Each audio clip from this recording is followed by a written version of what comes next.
ఒకరోజు సాయిబాబా దగ్గరకు ఒక భక్తుడు వచ్చాడు. అప్పటికే సంధ్య సమయం అయింది, చీకటి పడుతోంది. అతని వద్ద దీపం లేదు. అప్పుడు సాయిబాబా ఒక పాత, వెలిగే దీపం ఇచ్చారు. బాబా చెప్పారు, ఈ దీపం తీసుకో. ఇది నీకు మార్గం చూపుతుంది. అతడు ఆశ్చర్యపోయాడు. బాబా, ఇది పాడిపోయిన దీపం. దీన్ని బట్టి నాకు లాభం ఏముంటుంది? దీంట్లో తక్కువ నూనె ఉంది, మరియు దీపం ముసురుగా వెలుగుతోంది.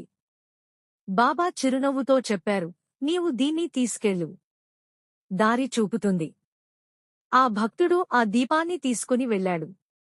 ఆశ్చర్యకరంగా ఆ చిన్న దీపం చీకటిలో కూడా బాగా వెలిగింది. అతడు సురక్షితంగా ఇంటికి చేరాడు. మరుసటి రోజు అతడు తిరిగి వచ్చి బాబాకి ధన్యవాదాలు చెప్పాడు. అప్పుడు బాబా అన్నారు, చిన్న వెలుగైనా భగవంతుడి కృప ఉంటే చీకటి దాటిస్తుంది. నీతి: భగవంతుడిపై నమ్మకం ఉంటే ఎంత చిన్న సహాయం అయినా గొప్ప ఆశీర్వాదంగా మారుతుంది.